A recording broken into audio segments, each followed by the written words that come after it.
ஓம் சாய்ராம். நல்லது நினைப்போம், நல்லது நடக்கும். ஸ்ரீ சாய்நாத ஸ்தவன மஞ்சரி.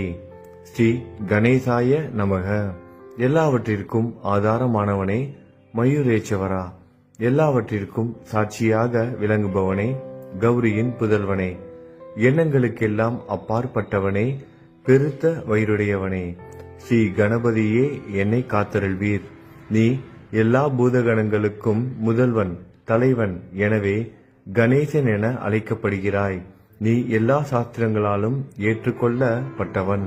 புனிதமான முகமுடைய பாலசந்திரனே, சாரதி, வாக்கின் தெய்வமே, நீ வார்த்தைகளுக்கெல்லாம் தலைவி, உலகின் உயிரோட்டத்தின் காரணகர்த்தாவே, நீ படைப்பாளிகளின் இறைவி, நீ எப்போதும் இத்தேசத்தின் அணிகலன், எங்கும் நிறைந்து இருக்கும் எல்லையில்லாத சக்தியே, உலகின் தாயே, உன்னை வணங்குகிறேன்.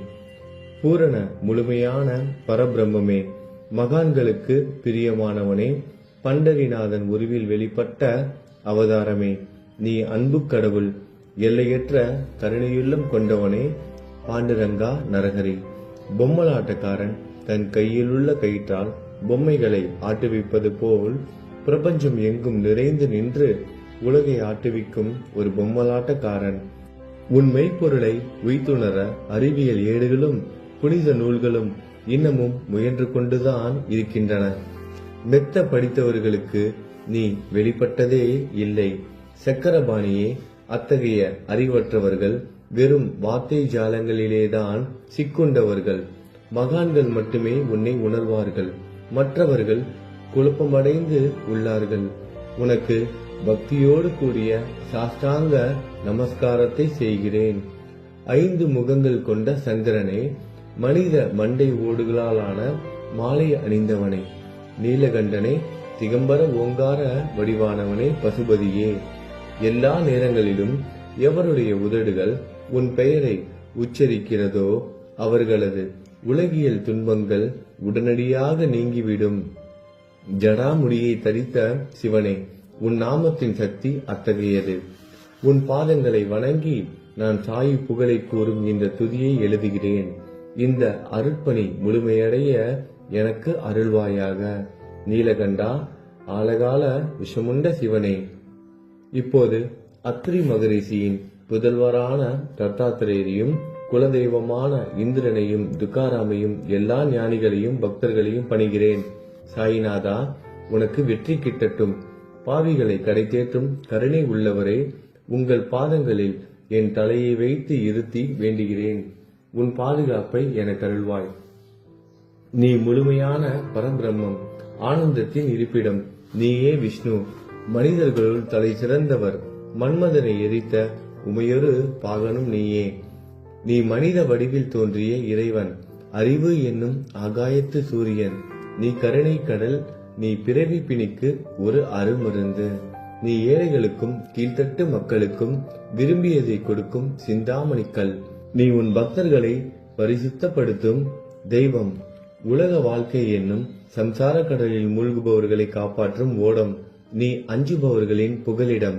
நீ இந்த பிரபஞ்சம் தோன்ற முதற் காரணமான பரிசுத்த பேரின்ப பேருணர்வு சைதன்யம். நீ கருணையே உருவானவன். உனது பலவிதமான வெளிப்பாடுகளில் இந்த உலகமும் ஒன்று. நீ பிறப்பற்றவன், சாவும் உன்னை தொட முடிவது இல்லை. என் நீண்ட ஆழமான சிந்தனைக்கு பின் வெளிப்பட்ட கருத்தே இது. பிறப்பு இறப்பு என்பவை அஞ்ஞானத்தால் தோன்றும் வெளிப்பாடே. மகாராஜா, நீங்கள் இறப்பும் பிறப்பும் மற்ற சுதந்திர பறவை. தண்ணீர் நீரூற்றாக தோன்றினால் அதன் ஆதாரம் அங்கு இருப்பதாக அர்த்தமா? ஏற்கனவே அங்கு அது நிரம்பி இருந்தது. பூமியின் உள்ளே இருந்தது, ஊற்றாக வெளியே வந்தது, அவ்வளவுதான். மணற்படுகையில் நீர் ஊற்றாக வெளிப்பட்டதும் அது நீரோடை என்ற பெயர் பெற்றது. அதன் சரியான பெயர் ஊற்று. தண்ணீர் இல்லாவிட்டால் அது வெறும் மணற்படுகையே. அந்த மணற்படுகையில் தண்ணீர் ஊற்றாக வந்தாலும் அல்லது வற்றி போனாலும் தண்ணீருக்கு அதனால் ஒன்றும் ஆவது இல்லை. ஏனென்றால் தண்ணீர் அந்த மணற்படுகைக்கு எந்த விதமான முக்கியத்துவமும் கொடுப்பது இல்லை. ஆனால் அறியாமையால் மணற்படுகையோ நீர் நிரம்பி இருந்தால் அது பெருமைப்பட்டு கொள்கிறது. ஆகையால் நீர் வற்றியவுடனே அது மிகவும் மனவருத்தம் அடைகிறது. இந்த மனித உடலும் ஒரு விதத்தில் அந்த மணற்படுகை போன்றதே. புனித பேரின்ப நிலையை அந்த நீரூற்றின் தூய தண்ணீருக்கு ஒப்பிடலாம். இம்மாதிரி எண்ணற்ற மணற்படுகைகளை மனித உடல்கள் இருந்த போதிலும் அவற்றில் உள்ள நீர் பேருணர்வு எனப்படும் சைதன்யம் மட்டும் மாறுபடுவதே இல்லை. கருணை உள்ளவரே, நான் உங்களை ஆதியும் அந்தமும் இல்லாதவன், பிறப்பற்றவர் என கூறுவேன். அறியாமை என்னும் மலையை உடைக்க உதவும் இந்திரனின் கையில் இருக்கும் வஜ்ர ஆயுதம். இதுவரை இந்த பூமியில் எத்தனையோ எண்ணற்ற உயிரினங்கள் தோன்றி உள்ளன, இப்போதும் தோன்றிக் கொண்டுதான் இருக்கின்றன. வருங்காலத்தில் மேலும் எண்ணற்ற உருவங்கள் தோன்றதான் போகின்றன. அந்த ஒவ்வொரு தோற்றத்திற்கும் ஒரு தனி உருவமும் பெயரும் கிடைக்கும். இந்த உயிர்கள் ஒவ்வொன்றும் பெயராலும் தோற்றத்தாலும் மட்டுமே இவ்வுலகில் அடையாளம் காட்டப்படுகிறது. ஆகையால் அந்த சுத்த பேருணர்வு நிலையை நீ நான் என்று பிரித்து காட்டுவது சரியல்ல. ஏனென்றால் எது இரண்டாக தோன்ற முடியாதோ அதுவே உண்மையில் பரிசுத்த பேரின்ப பேருணர்வு சைதன்யம் எனப்படும். அது ஒன்றே அனைவரின் உள்ளும் ஆத்மா என்ற பெயரில் உள்ளது.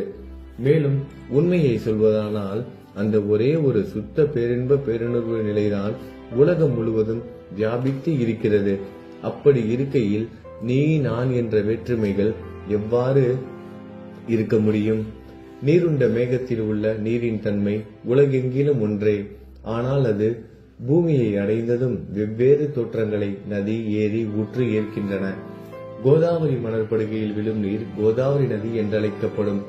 அதே சமயம் கிணறு ஒன்றில் விழும் நீருக்கு அந்த சிறப்பு தகுதி கிடைப்பது இல்லை.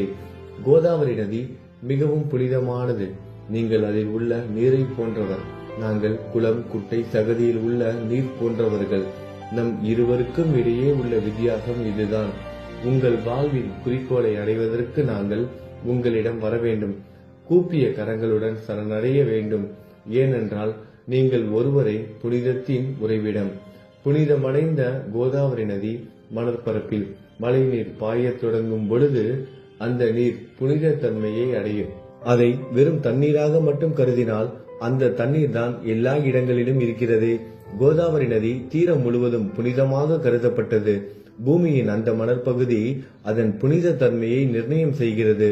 தான் பழகும் மக்களின் தன்மைக்கேற்ப மக்கள் குணம் மாறுபடுகிறது. புனித ஆத்மாக்களின் செருகையால் அவர்களுடன் சேருபவர்களின் ஆத்மா ஒளிவிட தொடங்குகிறது. இல்லாவிட்டால் அது மாசுபட்டே இருக்கும். நீருண்ட மேகத்தின் நின்று கீழே விழுந்த நீரின் புனித தன்மையை எந்த பூமியின் பகுதி மாற்றவில்லையோ அந்த பகுதியை சாஸ்திரம் அறிந்தவர்கள் கோதாவரி என்று கூறுகிறார்கள். மற்ற பகுதியில் விழுந்த நீர் அந்த பகுதியில் உள்ள மண்ணின் குணத்தை ஏற்றுக்கொண்டது, புனித தன்மையை இழந்தது. மேகத்தில் இருந்த பொழுது பரிசுத்தமாக இருந்த நீர் அசுத்தமாகவும் கசப்பாகவும் உப்பாகவும் மாறிவிட்டது.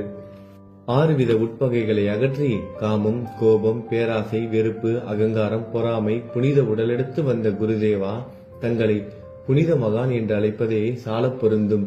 ஆகவே நீங்களே புனித கோதாவரி. நீங்கள் புடம் போடப்பட்டதாலேயேதான் நான் உங்களை புனித கோதாவரியாக உருவகம் செய்கிறேன். இயங்கும் அத்தனை படைப்புகளிலும் நீங்கள் சிறப்புற முதன்மை பெறுகிறீர்கள். பிரம்மா உயிர்களை படைக்க ஆரம்பித்ததிலிருந்தே உலகம் தோன்றியது முதல் கோதாவரி நதி இருக்கிறது. நீர் நிறைந்து பாயும் அந்த நதியில் இன்று வரை தண்ணீர் வற்றியதே இல்லை. ராவணனின் எதிரியான ராமர் கோதாவரி நதியின் கரைக்கு வந்தபோது ஓடிக்கொண்டிருந்த தண்ணீர் இன்று வரை அதே இடத்தில் எப்படி இருக்க முடியும் என்று சற்றே யோசித்து பாருங்கள். கோதாவரி நதியின் மணற்படுக்கை மட்டும் அதேதான். தண்ணீர் கடலை சென்றடைந்து விட்டது. ஆனால் அந்த கோதாவரி நீர்ப்படுகையுடன் புனிதத்தன்மை மட்டும் என்றுமே மாறாமல் இன்று வரை அப்படியே உள்ளது. ஒவ்வொரு வருடமும் பழைய நீர் வெளியேறி புதிய நீர் அதற்குள் பாய்கிறது. உங்களுக்கு தெரிந்த வாழ்க்கை நீதிதான் அது. ஒரு நூற்றாண்டை ஒரு ஆண்டாக கணக்கிட்டால் அந்த நூற்றாண்டில் தோன்றிய முனிவர்கள் பாயும் நீரை போன்றவர்கள். அவர்களில் மிகப்பெரிய மகான்கள் அந்த நீரில் தோன்றும் அலைகள் போன்றவர்கள். இந்த புனித கோதாவரி நதியில் முந்தைய நூற்றாண்டுகளில் சனாதர், சனதர், சனந்தனர் போன்ற மகான்கள் வெள்ளமாக தோன்றினார்கள். பிறகு நாரதர், தும்ரு, துருவன், பிரகலாதன், மகாபலி சக்கரவர்த்தி, சபரி, அங்கதன், வாயுகுமாரனான அனுமான், விதுரர், கோபர்களும் கோபியர்களும் வெள்ளமாக தோன்றினர். இவ்வாறு இன்று வரை கடந்த நூற்றாண்டுகள் ஒவ்வொன்றிலும் ஒன்றன் பின் ஒன்றாக மகான்களாகிய வெள்ளம் தோன்றியது. அவற்றை எல்லாம் என்னால் ஞாபகப்படுத்தி கூற முடியவில்லை. சாய்நாதா, இந்த நூற்றாண்டில் 19ஆம் நூற்றாண்டு புனித கோதாவரி நதியில் சந்தேகத்திற்கு இடமில்லாமல் நீங்கள் வெள்ளமாக பாய்ந்தீர்கள். எனவே உமது தெய்வீகமான பாதங்களை வணங்குகிறேன் மகாராஜா. நான் செய்யும் தவறுகளை உங்கள் கவனத்தில் வைத்துக் கொள்ள வேண்டாம் என மன்றாடி கேட்டுக்கொள்கிறேன். நான் ஒரு எளியவன், அறியாதவன், தீய குணங்கள் கொண்ட மிகப்பெரிய பாவி. என்னை புறந்தள்ளி விடாதீர்கள், கைவிட்டு விடாதீர்கள். மட்டமான உலோகத்தையும் தங்கமாக மாற்றும் சக்தி கொண்ட ரசவாதக்கல் இரும்பினுடைய இயற்கையான தன்மைகளை பொருட்படுத்துவது இல்லை. கோதாவரி நதி தன்னுள் கலக்கும் சிறு ஓடைகளை திருப்பி அனுப்புவது இல்லை. அநேக தீய குணங்களை என்னுள் கொண்டவன் நான். உங்களது கருணை மிகுந்த பார்வையால் அவற்றை சடுதியில் அழித்து விடுங்கள். இது மட்டும்தான் உங்கள் அடிமையான தாஸ்கனுவின் வேண்டுகோள். ரசவாத கல்லின் தொடர்பு ஏற்பட்டும் இரும்பின் இயற்கை தன்மைகள் அளிக்கப்படாவிட்டால் குருதேவா, அது ரசவாத கல்லின் பெருமைக்கு இழுக்கு அல்லவா? என்னை பாவியாகவே இருக்கும்படி விட்டு விடாதீர்கள். தங்களை குறைவாக மதிப்பிட்டுக் கொள்ளாதீர்கள். நீங்கள் ரசவாத கல், நான் இரும்பு. எனக்கு ஏற்படும் இழிவுகள் தங்களுக்கு ஏற்படும் இழிவுகள் அல்லவா? ஒரு குழந்தை தவறு செய்து கொண்டேதான் இருக்கிறது. ஆனால் அதற்காக தாயார் கோபமடைவது இல்லை. இதை தாங்கள் நினைவில் வைத்துக் கொண்டு எனக்கு உங்கள் அருள் ஆசிகளை தாருங்கள். சத்குரு சாய்நாதா, நீங்கள் எனது கற்பக விருட்சம், சம்சார கடலை கடக்க உதவும் கப்பல். சந்தேகத்திற்கு இடமின்றி நீங்கள் ஒருவர் மட்டுமே என்னை கடை தேற்ற முடியும். நீங்கள் எனக்கு காமதேனுவாகிய பசு. நீங்கள் சிந்தாமணிக்கல், ஞானவானில் சூரியன் தாங்கள். நீங்கள் நற்பண்புகளின் சுரங்கம், சொர்க்கத்திற்கு ஏறி செல்ல உதவும் ஏணி நீங்கள்.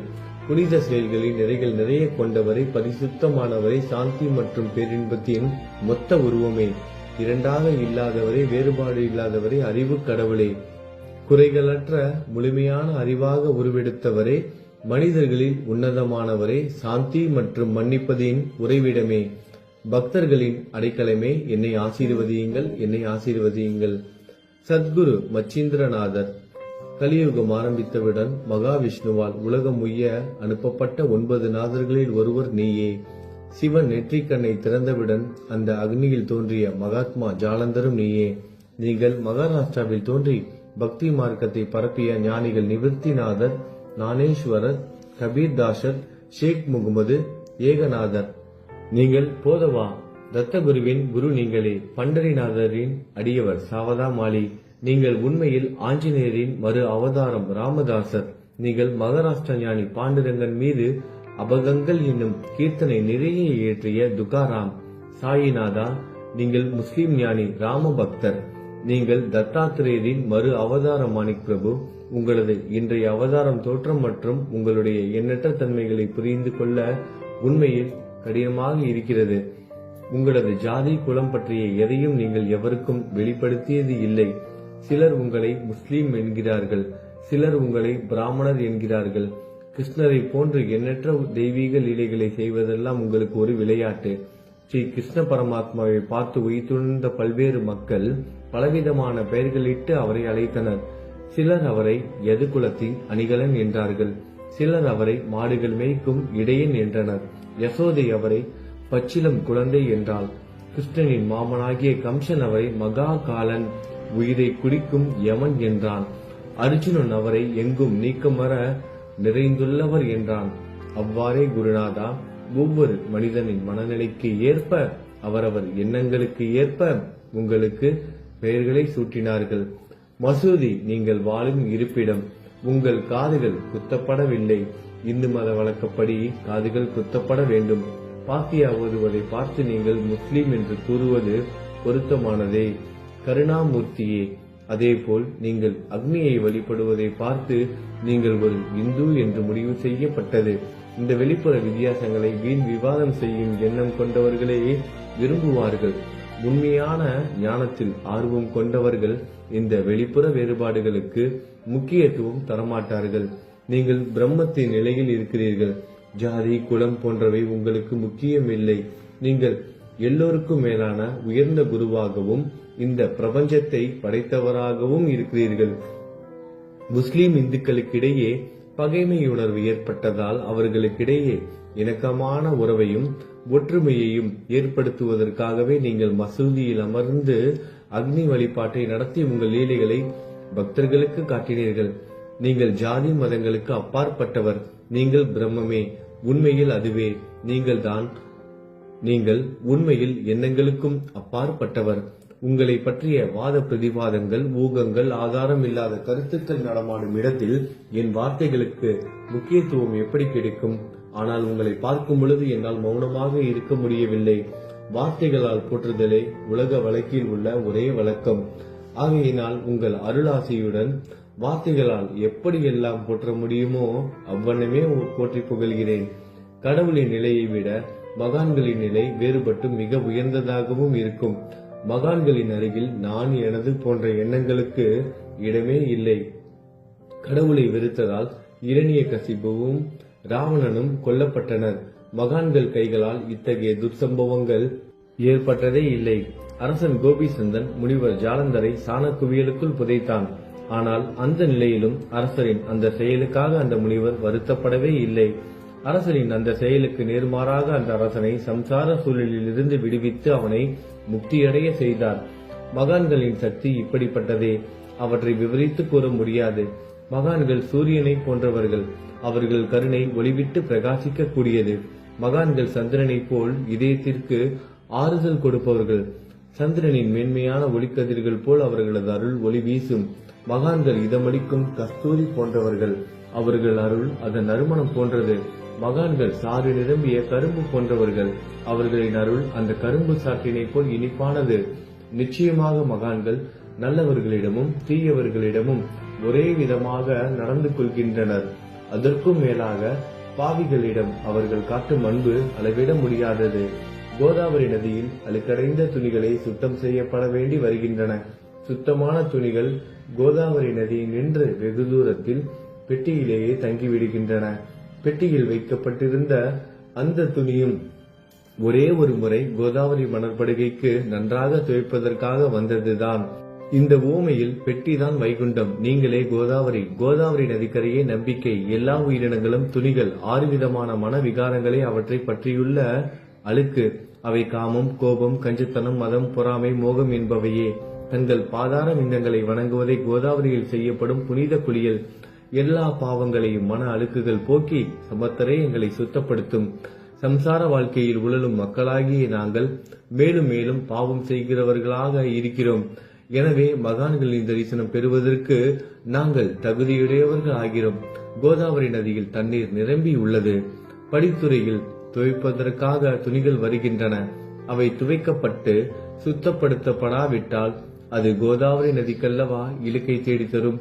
நீங்கள் அடர்ந்த இலைகளுடன் கூடிய நிழலையும் குளிர்ச்சியையும் தரும் மரம். உண்மையில் நாங்கள் வழிபோக்கர்கள். எங்களை 3 வித துக்கங்கள், இயற்கை இடர்பாடுகளால் வரும் துன்பங்கள், நமது உடலுக்கு வரும் நோய் நொடிகள், அஞ்ஞானத்தால் நிரம்பிவிடும் பாவ மூட்டை எனப்படுவையில் சுட்டரிக்கின்றன. கருணாமூர்த்தியே, அந்த சுட்டரிக்கும் 3 வித தாபங்களின் வெப்பத்திலிருந்து எங்களை காப்பாற்றும். தங்கள் அன்பு மிகுந்த கருணை என்னும் குளிர் நிழல் இந்த சம்சாரம் என்னும் வாழ்க்கை கடலை கடக்க உதவும் தன்மை கொண்டது. மரத்தின் அடியில் அமர்ந்தும் ஒருவன் சூரியனின் சுட்டரிக்கும் வெப்பத்தை உணர்ந்தால் அந்த மரத்தை நிழல் தரும் மரம் என்று கூற முடியுமா? பாருங்கள், உங்கள் அருளின்றி இந்த உலகில் நல்லது என்பது ஏற்படுவது இல்லை. எனவே தர்மத்தை நிலைநிறுத்துவதற்காக சேஷசாயி பாம்பு படுக்கையில் இருப்பவனே அர்ஜுனனுக்கு நண்பனாக, வழிகாட்டியாக மற்றும் ஆன்மீகவாதியாக மாறினார். சுக்ரீவனின் அன்பினாலேயே விபீடனன் அரசன் ராமனின் நட்பை பெற்றான். ஸ்ரீ ஹரியும் மகான்கள் மூலமாகத்தான் பெருமை பெற்றார். பிரம்மம் உருவமற்றது. எனவே வேதங்களால் அதை வர்ணிக்க முடியவில்லை. பூமியில் அதை மனித உருவில் தோன்ற வைத்து மகான்கள் அதன் உருவமற்ற தன்மையை மாற்றினர். ராமாஜி என்ற பக்தருக்காக பாண்டுரங்கனை ஒரு தாழ்த்தப்பட்ட குலத்தில் பிறக்க வைத்தார். சோகமேளா என்ற பக்தருக்காக உலகின் தெய்வமாகிய இறைவனை இறந்த எருமைகளின் உயிரற்ற உடல்களை எடுக்க வைத்தார். மகான்களின் பெருமையை உணர்ந்த இறைவன் தண்ணீர் சுமந்து உழைத்தார். உண்மையில் மகான்கள் எல்லாவற்றையும் தாங்கும் சக்தியும் சச்சிதானந்த பிரபுவுமாகிய இறைவனின் எஜமானர்களே. இதற்கு மேலும் சொல்வதற்கு ஏதும் இல்லை. நீங்களே என் தாயும் தந்தையும். ஷீரடி கிராமத்தில் வசிக்கும் சத்குரு சாயிநாதா பாபா, உங்கள் லீலைகளை எவர் ஒருவராலும் உண்மையிலேயே முழுமையாக புரிந்து கொள்ள முடியாது என்கிற போது சாதாரண மனிதனாகிய நான் எவ்வாறு அவற்றை விளக்க முடியும் என்று கூறுங்கள். எல்லா உயிரினங்களையும் காப்பாற்ற நீங்கள் ஷீரடிக்கு வந்திருக்கிறீர்கள். மண் அகல் விளக்குகளில் வெறும் தண்ணீரை ஊற்றி அவற்றை எரிய வைத்தீர்கள். மிக குறுகிய மரப்பலகையை கொஞ்சம் ஊஞ்சல் படுக்கையாக்கி உங்கள் யோக சக்தியை உங்கள் பக்தர்களுக்கு காட்டினீர்கள். அநேக பெண்களின் மலட்டுத்தன்மையை முழுவதுமாக நீக்கினீர்கள். உதியின் மூலம் அநேக பேரின் வியாதிகளை குணமடைய செய்தீர்கள். இவ்வுலக சம்பந்தமான துன்பங்களை நீக்குவது உங்களுக்கு ஒரு பொருட்டே அல்ல. யானை ஒன்று எறும்பை சுமையாக கருதுமா? குருராயா, இப்பொழுது இந்த எளியவன் பால் கருணை காட்டுங்கள். உங்கள் பாதங்களில் சரணடைந்து விட்டேன். என்னை திருப்பி அனுப்பி புறம் தள்ளி விடாதீர்கள். மகாராஜ், நீங்கள் அரசர்களுக்கெல்லாம் அரசன். நீங்கள் குபேரனை விட செல்வம் அடைந்தவர். நிச்சயமாக தன்னிகரற்ற வைத்தியர். உங்களை விட மேலானவர் எவரும் இல்லை. மற்ற கடவுள்களை வணங்குவதற்கு தனித்தனியாக பூஜை பொருட்களும் வழிபாட்டு முறைகளும் உள்ளன. ஆனால் உங்களை வணங்குவதற்கு தகுதியான பொருட்களே இந்த உலகில் இல்லை. சூரியனின் ராஜ்யத்தில் தீபாவளி பண்டிகையை கொண்டாடுவது என்றால் எவ்விதமான பொருட்களை கொண்டு அதை கொண்டாடுவோம்? சமுத்திரத்தின் தாகத்தை தணிக்க பூமியில் போதுமான தண்ணீர் கிடைக்காது. நெருப்பை சூடாக்குவதற்கு எங்கிருந்து அக்னியை கொண்டு வருவது? ஸ்ரீ சமர்த்த குருராயா, பூஜை செய்ய உதவும் பொருட்கள் யாவற்றிலும் இருப்பது உன் ஆத்மாவே. ஆரம்பம் முதலே அவை உன் ஒரு பகுதியே. மேலே கூறப்பட்டவை எல்லாம் தத்துவார்த்த ரீதியில் கூறப்பட்டவையே. எனக்கு ஏற்பட்ட அடிப்படையில் கூறப்பட்டவை அல்ல. அனுபவங்கள் இன்றி கூறப்படும் வார்த்தை ஜாலங்கள் வீணே. சம்பிரதாய சடங்குகளின்படி உங்களுக்கு பூஜை செய்ய வேண்டும் என்றால் அதனை செய்வதற்கு தேவையான பூஜை சாமான்கள் என்னிடத்தில் இல்லை என் குருநாதா. கருணையுடையவரை, அடிக்கடி என் கற்பனை திறனின் அடிப்படையில் உங்களுக்கு நான் வழிபாடு செய்கிறேன். அந்த வழிபாட்டை இந்த அடிமையிடமிருந்து ஏற்றுக்கொள்ளுங்கள். இப்போது என் அன்பு கண்ணீரால் உங்கள் கால்களை கழுவுகிறேன். உண்மையான பக்தி என்னும் சந்தனத்தை அரைத்து சாந்தாக்கி உமக்கு இடுகிறேன். அழகிய வார்த்தைகளால் எழுதப்பட்ட இந்த துதி என்னும் கம்னியை உமக்கு அணிவிக்கிறேன். இந்த புகழ் மாலையை உங்கள் கழுத்தை சுற்றி அணிவிக்கிறேன். என் கெட்ட குணங்களை தூபமாக்கி உமக்கு முன் எரிய விடுகிறேன். தீய குணங்களின் கூட்டு பொருளே ஆனாலும் அது எரியும் போது அதிலிருந்து தீய வாசனை எழுவது இல்லை. சத்குருவுக்கு முன்பு இல்லாமல் வேறு எங்காவது இந்த தூபம் எரியவிடப்பட்டால் அங்கெல்லாம் அந்த தூபத்தின் நிலை கீழே கொடுத்த மாதிரி ஆகும். அதாவது சாம்பிராணியை நெருப்பில் போட்டவுடன் அது பொசுங்கி அதில் உள்ள நல்ல மனம் என்ற நற்குணம் அதை விட்டு மறைந்து போகிறது. சத்குருவே, உமக்கு முன் அதை எரிய விட்டால் இதற்கு மாறாக நிகழ்கிறது. தீய தன்மைகள், அழுக்குகள் அக்னியில் எரிந்து விடுகின்றன. உலகம் பார்த்து சந்தோஷப்படும் வகையில் அதன் நற்குணம் அதிலேயே தங்கிவிடும். மனதில் உள்ள தீய குணங்கள் யாவும் எரிந்த பிறகு மனம் மாசற்றதாகிறது. கங்கையில் உள்ள மாசுக்கள் நீங்கியவுடன் கங்கை புனிதமடைகிறது. மாயை, மோகம் என்ற தீபத்தை உமக்கு ஏற்றி காட்டுகிறேன். அதன் மூலம் என் மனம் வைராக்கியத்தை அடைய அருள் செய்வீராக. குருராயா, பரிசுத்தமான நம்பிக்கை என்ற சிம்மாசனத்தை நீங்கள் என்னுள் அமர்வதற்கு ஆசனமாக உமக்கு தருகிறேன். அதை பெற்றுக்கொண்டு எனது பக்தி என்ற நைவேத்தியத்தை ஏற்றுக்கொள்ளுங்கள். பக்தி என்ற நைவேத்தியத்தை ஏற்றுக்கொண்டு அதன் சாரத்தை எனக்கு கொடுப்பீராக. ஏனெனில் நான் உமது பால்குடி மாறாத பச்சிலம் குழந்தை. உங்கள் அருட்பாலில் எனக்கு உரிமை உண்டு. எனது மனதையே உமக்கு தட்சணையாக கொடுக்கிறேன். ஆகையால் நான் செய்யும் காரியங்கள் யாவற்றிலும் நான் செய்பவன் என்று உரிமை கொண்டாட முடியாது. ஏனென்றால் நினைக்கும் மனதை தான் உமக்கு அர்ப்பணித்து விட்டேனே. இப்பொழுது பணிவுடன் கூடிய பிரார்த்தனையோடு உங்களை சாஷ்டாங்கமாக நமஸ்காரம் செய்கிறேன். தெய்வீக சாயிநாதா, தயவு செய்து நீங்கள் அதை ஏற்றுக்கொள்ளுங்கள். 8 பிரார்த்தனைகள். சாயிநாதா, சாந்தமான மனமுடையவரே, அறிவின் சிகரமே, அன்புள்ளம் கொண்டவரே, கருணை கடலே, உண்மையின் உறைவிடமே, மாயை என்னும் இருளை அகற்றுபவரே, ஜாதி மதங்களுக்கு அப்பாற்பட்ட துறவியே, எங்களின் புரிந்து கொள்ளும் திறமைக்கும் அப்பாற்பட்டவரே, அன்பின் இருப்பிடமே, ஷீரடி நாதா, என்னை காப்பாற்றும் ஞான சூரியனே, ஞானத்தை அளிப்பவரே, எல்லாவித நல்ல செயல்களையும் செய்பவரே, பக்தர்களின் மனங்களில் ஒளிரும் பரமஹம்சரே, தங்களை சரணடைந்தவர்களை காப்பவரே, படைக்கும் தொழில் புரியும் பிரம்மாவே நீங்கள், காக்கும் கடவுள் விஷ்ணுவே நீங்கள், 3 உலகங்களையும், பூவுலகம், சொர்க்கம், நரகம், கடைசியில் லயமடைய செய்யும் ருத்திரனும் சிவனும் நீங்களே. நீங்கள் இல்லாத இடமே இந்த பூமியில் ஏது? எல்லாம் அறிந்த இறைவன் நீங்கள். எங்கள் அனைவரின் இதயங்களிலும் வசிப்பவரும் நீங்களே. எனது எல்லா குற்றங்களையும் மன்னிக்க வேண்டும் என வேண்டி கேட்டுக்கொள்கிறேன். அலைகளாக வரும் சந்தேகங்களையும் மனமயக்கங்களையும் போக்குவீராகுக. நீங்கள் பசு, நான் புதிதாக பிறந்த இளம் கன்று. நீங்கள் சந்திரன், நான் சந்திர காந்தக்கல். தங்கள் பாதங்கள் கங்கை நதி, புண்ணியத்தை தருவதால் பணிவுடன் இந்த அடிமை உங்களுக்கு தலை வணங்குகிறேன். உங்கள் கைகளை என் தலைமீது வைத்து ஆசி கூறுங்கள். கவலைகளும் துன்பங்களும் பறந்தோடட்டும். நான் உங்கள் அடிமை. இந்த 8 துதிகளையும் கூறி நான் உங்களை சாஷ்டாங்கமாக நமஸ்கரிக்கிறேன். எனது பாவங்கள், துயரங்கள், ஏழ்மை யாவும் உடனடியாக விலகட்டும். நீங்கள் பசு, நான் கன்று குட்டி. நீங்கள் தாய், நான் உங்கள் குழந்தை. என் மீது கடுமை காட்டாதீர்கள். நீங்கள் மேற்கு தொடர்ச்சி மலைப்பகுதி மலையகிரியில் உள்ள சந்தனம், நான் முள் அடர்ந்த புதர். நீங்கள் புனிதமான கோதாவரி நீர், நானோ பெரும் பாவி. குருநாதா, உங்கள் தரிசனம் கிடைத்த பிறகும் என்னிடம் உள்ள கெட்ட குணங்கள் என்ற அழுக்கு என் மனதிலேயே தங்கி இருக்குமானால் உங்களை சந்தனம் என்று யார் கூறுவார்கள்? கஸ்தூரியின் அருகாமையில் உள்ள மண்ணும் உயர்வாக போற்றப்படுகிறது. மலரின் தொடர்பினால் தானே அதன் நாரும் தலையில் உயர்ந்த இடத்தை பிடிக்கிறது. மலரால் மனம் பெற்ற நாற்போல் மகான்களும் அப்படிப்பட்டவர்களே. அவர்களுடன் தொடர்புடைய எந்த பொருளும் மிகவும் உயர்வாக மதிக்கப்படுகிறது. சிவபெருமான் விபூதி, லங்கோடு, நந்தி ஆகியவற்றை ஏற்றுக்கொண்டதால் 8 திக்குகளிலும் அந்த பொருட்கள் புகழப்பெறுகின்றன. இடையர்களை மகிழ்விப்பதற்காக யமுனை நதிக்கரையில் உள்ள பிருந்தாவனத்தில் உலகிற்கெல்லாம் இறைவன் தகிகாலா உரியடி விளையாட்டு என்ற விளையாட்டை விளையாடினான். அதுவும் அறிவுடையோர் மத்தியில் ஏற்றுக்கொள்ளப்பட்டது. ஆகவே நான் பாவியான போதிலும் உங்கள் சேவையில் ஈடுபட்டு உள்ளேன். குருநாதரை, என் நிலைமையை பற்றி மனதில் எண்ணி பாரும். குருநாதா, லௌகீக உலகிலோ அல்லது ஆன்மீக வழியிலோ எந்த விஷயங்கள் எல்லாம் எனக்கு சந்தோஷத்தை கொடுக்கும் என என் மனம் சந்தேகம் இல்லாமல் நம்புகிறதோ அவற்றை எல்லாம் நீங்கள் எனக்கு அளித்தள்ள வேண்டும். உமது கருணையால் இந்த மாதிரி செய்துவிடும். எனது மனதை அடக்கி விடுங்கள். சமுத்திரங்கள் எல்லாம் தித்திப்பாக மாறினால் பிறகு அவை உப்பு கரிக்குமே என்ற பயம் தோன்றாதே. சமுத்திரத்தை தித்திப்பாக்கும் சக்தி உங்களுக்கு உண்டு. ஆகையால் தான் எனது இந்த வேண்டுகோள். தயவு செய்து இந்த வேண்டுகோளை நிறைவேற்றும். என்னிடம் என்னென்ன குறைகள் உண்டோ அவை அனைத்தும் உங்களுடையதே. ஆத்ம ஞானம் பெற்றவர்களின் முதலிடத்தில் உள்ள உங்களிடம் குறை என்பதை பொருந்தாதே. இப்போது இதற்கு மேலும் நான் ஏன் அதிகம் பேச வேண்டும்? நீங்கள் தான் எனது ஒரே அடைக்கலம். தாயின் இடுப்பில் உள்ள குழந்தை இயல்பாகவே பயமற்று இருக்கும். மகாராஜ், இந்த துதியை எவரவர்கள் அன்புடன் படிக்கிறார்களோ அவர்கள் ஒவ்வொருவரின் ஆசைகளை தயவு செய்து நிறைவேற்றும்.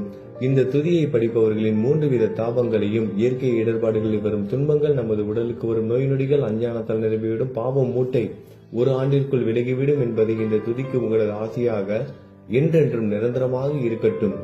குளித்து முடித்துவிட்டு மனதில் முழுமையான நம்பிக்கையுடன் தொடர்ந்து இந்த துதியை பாராயணம் செய்ய வேண்டும்.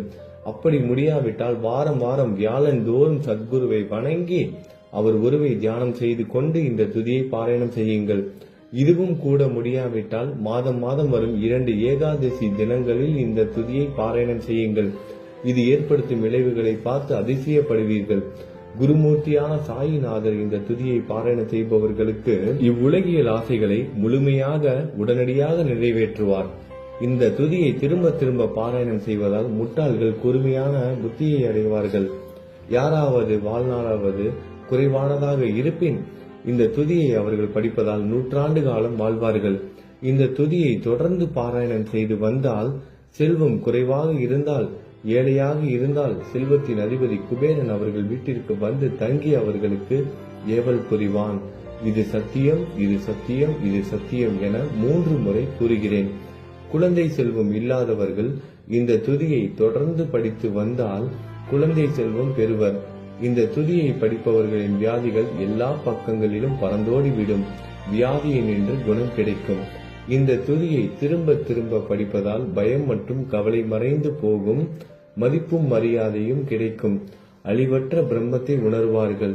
பிரம்ம ஞானம் கிட்டும். அறிவுடையோரே, இந்த துதியின் மீது உங்கள் இதயங்களில் முழுமையான நம்பிக்கை வையுங்கள்.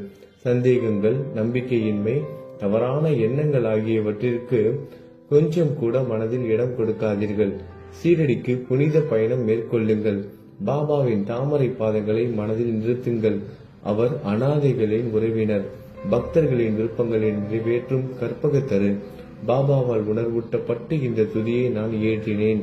இல்லாவிட்டால் எவ்விதமான முக்கியத்துவமும் இல்லாத என்னால் இந்த துதியை எவ்வாறு எழுத முடியும்? சக ஆண்டு 1840, ஆங்கில ஆண்டு 1918 புரட்டாசி மாதம் வளர்பிறையில் விநாயகர் சதுர்த்தி என்ற திங்கட்கிழமை 2வது யாமத்தில் சூரிய உதயத்திற்கு முன் இந்த பாமாலை நிறைவு செய்யப்பட்டது. புனிதம் வாய்ந்த நர்மதா நதிக்கரையில் இந்தூருக்கு அருகில் உள்ள ஊரான மகேஸ்வர சேத்திரத்தில் ஸ்ரீ அகல்யாதேவியின் சந்நிதியில் ஸ்ரீ சாய்நாதரை போற்றி பாடும் இந்த ஸ்தவன மஞ்சரி நிறைவடைந்தது. மகேஸ்வரம் என்ற புனித ஸ்தலத்தில் இந்த துதி நிறைவடைந்தது. ஸ்ரீ சாய்நாதர் என் மனதிற்குள் புகுந்து இந்த துதியின் ஒவ்வொரு வார்த்தையையும் என்னை கூற வைத்தார். எனது சீடன் தாமோதரன் இதை நான் கூற கூற எழுதினான். தாஸ்கனுவாகிய நான் எல்லா ஞானிகள் மற்றும் துறவிகளின் வேலையால் எங்கும் மங்களம் பொங்கட்டும். ஸ்ரீ சாய்நாதரை போற்றி பணிவுடன் எழுதப்பட்ட இந்த ஸ்ரீ சாய்நாத ஸ்தவனமஞ்சரி என்ற துதி பாராயணம் செய்பவர்கள் சம்சார கடலை கடக்க உதவட்டும். இது ஸ்ரீ பாண்டுரங்கனுக்கு தாஸ்கனுவின் நம்பிக்கை மற்றும் பணிவோடும் கூடிய பிரார்த்தனை. ஓம் சாய்ராம். நல்லதே நடக்கட்டும். ஓம் சாய்ராம். மங்களம் சுபமங்கலம்.